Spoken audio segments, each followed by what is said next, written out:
Apalagi menjelang pemilu nanti banyak niku al-gombalu khairum minan nom niku. Enggak. Ketika memberi misi-misi, kampanye-kampanye, jangan khawatir. Ikutlah saya, kalau ikut saya nanti tahlilan, tibaan, istighosah, menyebar di mana-mana kami fasilitasi. Padahal ratau tahlilan. Ayo kita siapkan base ziarah kubur ke makam Wali Songo. Padahal dia mengharamkan ziarah kubur. Ayo tibaan, ayo bikin maulid Nabi. Padahal dia mengharamkan maulid Nabi coba. Tapi karena kepentingan politik dia jual itu barang. Panjenengan jangan pernah meyakini itu. Karena prinsip politik itu adalah as-siyasatu mabniyatun ala aqidatiha. Niku. Pun, niku sing pertama. Yang kedua, saya matur salam saking Pak Muhaimin Iskandar, beliau Ketua Umum PKB. Boten sakit rawuh di majelis yang mulia ini dan kita doakan semoga Cak Imin senantiasa diberi kesehatan panjang umur dan selalu mengawal Partai Kebangkitan Bangsa dengan baik sempurna. Saat ini beliau siap-siap macung dados calon wakil presiden. Nggih, jenengan doakan semoga diberi kemudahan dan kemurahan oleh Allah Subhanahu wa taala. Pun yang ketiga, niki yang tiga mungkin sudah disampaikan oleh Kiai Lim wau, oleh para masyayikh dan para habaib yang sudah terdahulu menyampaikan. Saya hanya ingin berpesan ke panjenengan, khususnya kepada diri saya. Saya ini punya 7 anak. Putra kula niki 7. 1 cabang. 1 cabang. Nek Guswati duka pinten cabangnya. 7 anak. Sekarang yang 4 sudah di pesantren, yang 3 masih di rumah. Ketika selesai atau pas liburan pondok pesantren, subhanallah, mereka kembali kepada suasana yang tidak ditemukan di pondok pesantren. Menawi pesantren ini kan sedoyo dilarang oleh kiai bawa handphone, larang. Dilarang kiai ngerokok, enggak ngerokok. Dilarang oleh kiai internetan, pasti berhenti, enggak mau.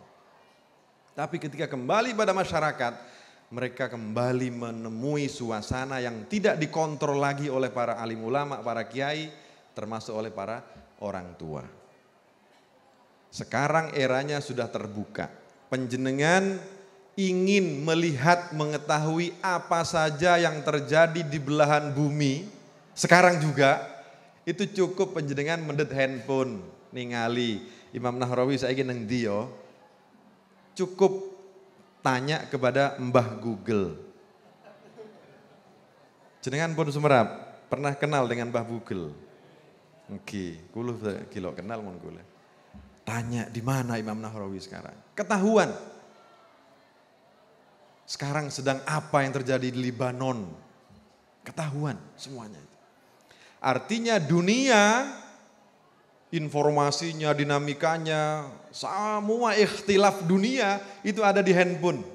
Dan anak-anak kita, tuh, yang jilbaban putih-putih adik saya itu, pasti sekarang megang handphone ya?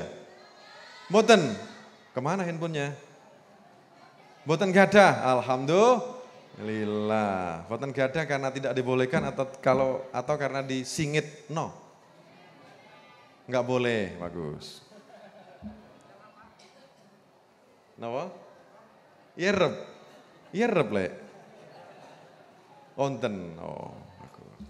Satu sisi memang itu penting. Enggak pegang handphone. Tapi sisi lain anak-anak kita juga harus diadaptasi dengan namanya era perubahan. Era yang serba now. Era yang serba modern, harus diadaptasi. Karena kalau enggak diadaptasi, maka kita akan lama punya televisi yang lebih besar, lebih bisa dinikmati oleh warga Nahdien. Sekarang TV-nya baru TV 9, luar biasa. Baru TV 9, semoga TV 9 selalu eksis dan menjadi TV dakwah Ahlus Sunnah wal Jamaah selamanya. Amin ya rabbal alamin. Tapi kalau kita tidak beradaptasi dengan teknologi, maka ya hanya TV 9 yang kita miliki. Majalah Aula yang kita miliki. majalah An-Nahdhah atau NU online. Padahal di seberang sana, faham-faham lain menjadikan teknologi, informasi, digitalisasi itu sebagai alat untuk perang, alat untuk dakwah. Makanya kalau lihat di handphone sekarang banyak namanya informasi yang tidak sahih, itu berseliweran. Namanya informasi hoak. Duh, nyaman ataan, hoak. Informasi yang belum ditashih, yang belum tentu benar atau salah. Sekarang di mana-mana. Dan itu anak kita yang menikmati. Penjenengan saya yakin tidak akan merubah dan tidak berubah namanya akidah, godaan apapun yang masuk. Tapi anak-anak kita yang ada di rumah, termasuk generasi muda hari ini, itu sedikit banyak akan terpengaruh.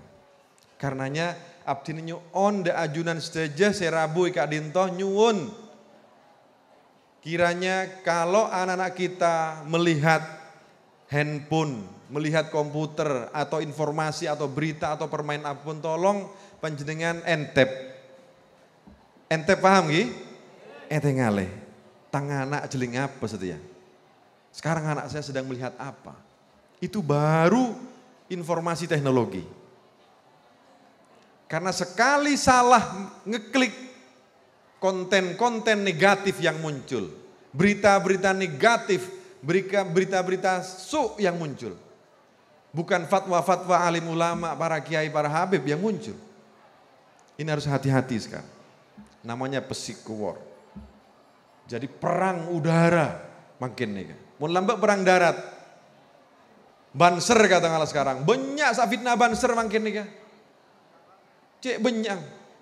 Eman kiman banser fitnah ini, banser hanya jaga gereja, banser hanya apa tak ada karuan. Padahal Indonesia ini berdiri kokoh menjadi NKRI karena ketulusan banser, ansor, alim ulama, pondok pesantren, habaib yang tidak pernah minta apa-apa kepada negeri ini kecuali ingin menyelamatkan negara kesatuan Republik Indonesia. Tapi makin difitnah, NU difitnah, pesantren difitnah, banser difitnah, enggak karuan oleh banyak orang dengan berbagai macam informasi yang tidak benar. Padahal abdina oning tugas banser gitu bere. Ibu bapak panjenengan melambi ninggalin Pak Banser ki, tak langkong panjenengan hormat. Kul bayi hormat deh nih Banser siap. Karena abah abdina dimin Banser. Kenapa? Beliau itu adalah tenaga multifungsi. Ajegeh yade engki bagian ajegeh. Menabi bede orang keelangan atau bede copet Banser senabeng. Tugas apa saja itu Banser.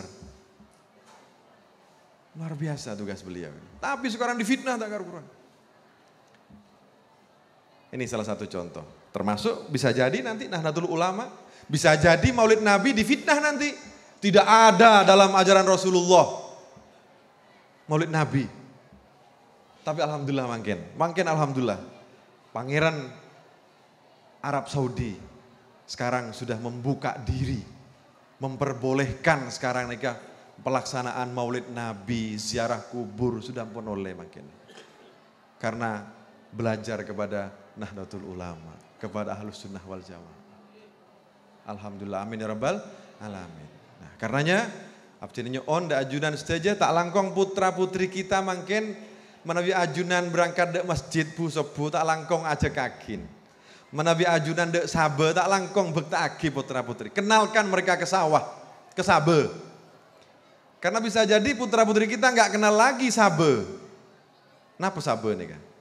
Sawah, sabin. Mbak-mbak itu pernah nggak nanam padi ke sabe? Tak pernah, takut kotor sokona. Takut kotor. Nah karenanya besok ke sawah ya. Biar kenal apa itu sawah, apa itu padi, apa itu jagung, kacang, malah oning. Karena Nabi bektah tidak dibawa ke sawah, yang mereka tahu adalah handphone. Makin anak gue udah nikah, ayo kamu olahraga ikut saya. Main tenis meja, main bulu tangkis, main sepak bola. Apa jawabannya? Bah, saya sudah olahraga tadi. Apa? Main bola. Di mana? Ini. Jadi si olahraga jempol dua, dang dong. Tapi teriakannya sama seperti supporter. Wah, masuk. Dan ini anak saya ajak ke sawah. Ayo nak ke sawah karena abahmu dulu, mbahmu, kakekmu, jadimu dulu adalah petani. Ayo nak kamu saya ajak ke masjid karena dulu abahmu, jadimu, mbahmu Bilal masjid, muadzin masjid. Ayo nak kamu ke pesantren, suan ke kiai nak, ayo. Karena dulu mbahmu, jadimu, saya itu santri. Nabi tidak dikenalkan, nah ayo ikut maulid Nabi. Pasti tanya, apa bah maulid Nabi itu? Mauloden apa? Eranya sudah begitu. Era sekarang ini ingin memisahkan lewat teknologi ini sesuatu yang baik yang diteruskan dan dirawat oleh orang tua kita, coba dipisahkan makin. Makanya gula sebagai menteri makin menaki molodan di kantor gula. Hadraan, bingung pejabat-pejabat. Mak bisa neng kantor Kemenpora beda hadraan. Bokta akib gula Habib kiai-kiai dari NU khutbah. Ketika dulu saya masuk ke kantor Abdi Neginto menabi salam ki, Assalamualaikum warahmatullahi sholat. Assalamualaikum warahmatullahi. Assalamualaikum warahmatullahi. Empon. Nenang setuju. Gula masuk ke bala gula. Kiai, Ustadz, setelah salam, tolong kalimat-kalimat thayyibah, wiritannya dijaharkan, dikeraskan. Karena bisa jadi hanya sampean yang tahu itu. Makmum belum tentu tahu, tolong keraskan. Oh gitu ya, iya. Langsung sholat asarnya langsung. Assalamualaikum, Assalamualaikum, Astagfirullahaladzim, Astagfirullahaladzim. Seperti tradisi kita. Abajang dan ini juga mau Jumatan, masuk dulu Jumatan nih kak. Adanya sekali. Kebelah bigulah. Jumat depan adanya 2 kali. Adzan pertama memberitahu kepada yang sedang kerja, yang sedang fokus, yang sedang mengabdi kepada negara itu untuk siap-siap berangkat ke masjid ambil air wudhu untuk sholat Jumat. Adzan yang kedua, sholat Jumat dimulai. Dimulai seperti itu. Nah, ini artinya ketika anak-anak kita nanti itu dikenalkan dengan tradisi budaya luhur yang agung yang ditinggalkan oleh para alim ulama kita, para as-salafus soleh kita, para ustadz dan guru kita, tolong dimanapun jangan pernah ditinggalkan. Tak langkong molot sebekal datang potra-potri kecuali pas beri pondok atau sekolah, punten. Yang sedang di rumah, bawa. Belum lagi yang ketiga terakhir, saya bahas masalah narkoba makin nih. Narkoba iman giman Bapak Ibu sekalian. Panjenengan pun pernah tahu narkoba? Tahu nenggi? Kipon, pada ban gula. Ki gula tak oneng juga. Tapi mungkin di desa-desa, di kampung-kampung namanya narkoba gitu, pil sama bubukan nih, pun tak karuan. Pak Presiden sudah perintah kepada Jaksa Agung, kepada polisi, tembak mati mereka. Pengedarnya terutama. Tembak mati. Tapi salah satu pertahanan terpenting adalah bedai keluarga. Bedai iajunan, bedai guleh, bedai abdinah, bedai panjenengan setuju. Tak langkong senastarana maulodan karinto, panjenengan semua kembali ke rumah masing-masing, panggil semua anak-anak, ponakan, ada di mana sekarang. Takutnya mafia narkoba itu sudah masuk ke keluarga-keluarga kita. Na'udzubillah tsumma na'udzubillah. Karena sekali terjangkit, empon selamanya tergantung. Kalau sudah tergantung narkoba gitu, mestine beres, mestine gena, pas tak gena. Aca-aca bu-debu menyampaikan, sudah. Ini salah satu efek buruk dari narkoba. Bon, Nabi pada indikasi-indikasi di lapangan, tak langkong Pak Polisi, tindak tegas Pak, ampuni Pak, jangan toleransi lagi Pak. Pon, kecuali pemakai, kecuali korban, bawa ke rehabilitasi. Tapi kalau pengedar Pak, pon, karena itu yang memutus generasi soleh. Generasi hebat, generasi islami, generasi Qur'ani. Yang disasar umat Islam. Yang disasar orang-orang, nah dulu lama, nah dia. Kulo bari bikin pelatihan 35.000 dan ngudadan anti narkoba. Bayat bigula. Kakek deki mau nemu pengedar narkoba bengal nje atokar. Bu Pak Menteri mah ngajak atokar. Ini cak Menteri banser lah mbak.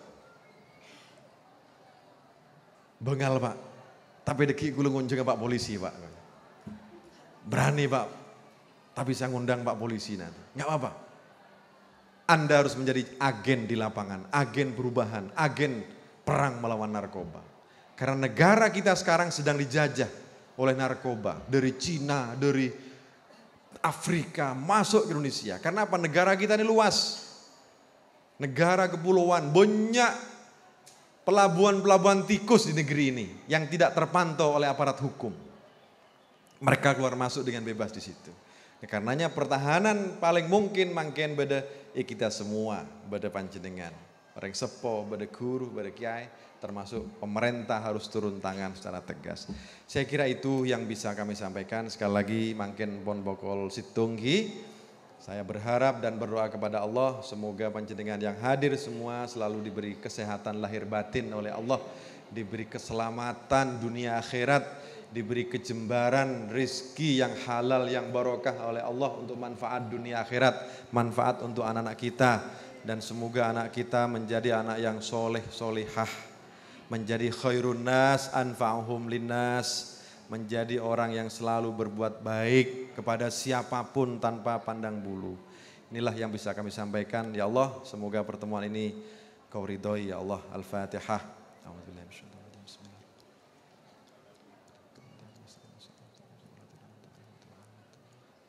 Talangkong Gus Wadi, saya mohon maaf, inilah yang bisa kami sampaikan. Saya tidak bisa bicara lebih banyak lagi karena saya masih santri, menteri saya santri ki terus mencari ilmu dari para kiai, dari para alim ulama. Demikian wallahul muwaffiq ila aqwamit thoriq. Assalamualaikum warahmatullahi wabarakatuh.